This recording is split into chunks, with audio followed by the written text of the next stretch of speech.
Hello friends, welcome to medical product reviews. Friends, आमतौर पर देखा जाता है कि फर्स्ट एड बॉक्स के अंदर कुछ मेडिसिन्स, कुछ बैंडेजेस, सीजर्स, थर्मामीटर और कुछ डिवाइस रखे जाते हैं। तो आज मैं आपको एक डिवाइस के बारे में बताने जा रहा हूं जिसको इस कोविड-19 के दौर में फर्स्ट एड बॉक्स के अंदर इंट्रोड्यूस करना चाहिए। और वो डिवाइस है पोर्टेबल फिंगर पल्स ऑक्सीमीटर। ये एक क्लिप की तरीके का डिवाइस होता है जिसके अंदर 2 ट्रिपल ए साइज के सेल लगते हैं। Pulse oximeter measures amount of oxygen carried by haemoglobin present in blood. मतलब जो आपके ब्लड के अंदर हीमोग्लोबिन होता है उसके अंदर कितनी % ऑक्सीजन बाइंड है, इस चीज़ को पल्स ऑक्सीमीटर बताता है। मोटे तौर पे कहें तो आपके शरीर में कितनी ऑक्सीजन है, इस चीज़ को पल्स ऑक्सीमीटर बताता है। उसके अलावा दूसरा पैरामीटर है जो पल्स ऑक्सीमीटर बताता है, वो है पल्स रेट। आपके नब्स को भी पल्स ऑक्सीमीटर बताता है। तो आगे चलते हैं और मैं बताता हूँ आपको ये किस तरीके से काम करता है।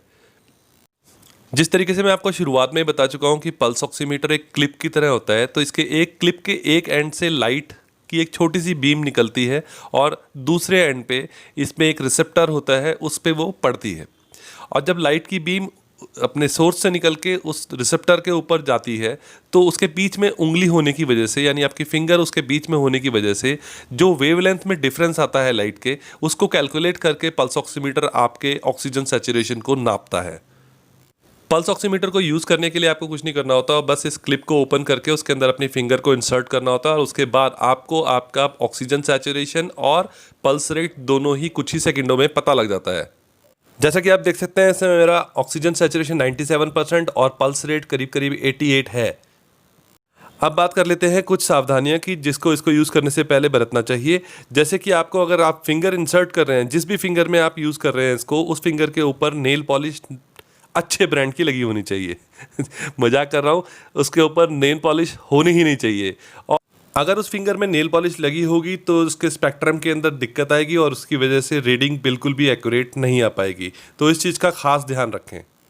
और अब बात कर लेते हैं इसकी नॉर्मल वैल्यूज़ की। तो SpO2 की, यानी कि ऑक्सीजन सैचुरेशन की नॉर्मल वैल्यूज़ है 95 से 100% और पल्स रेट की नॉर्मल वैल्यूज़ हैं 62 टू 100 बीट्स पर मिनट।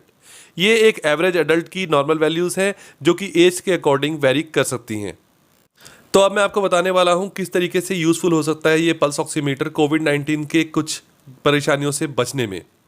क्योंकि कोविड-19 के अंदर जो वायरस है वो अटैक करता है लंग्स के ऊपर, जिसकी वजह से लंग्स की कैपेसिटी कम हो जाती है और शरीर में ऑक्सीजन की परसेंटेज भी कम हो जाती है। तो SpO2 मॉनिटर, यानी कि पल्स ऑक्सीमीटर से ऑक्सीजन सैचुरेशन को लगातार नापने से आपको ये पता लग सकता है कि आप शरीर के अंदर ऑक्सीजन की कितनी परसेंटेज है।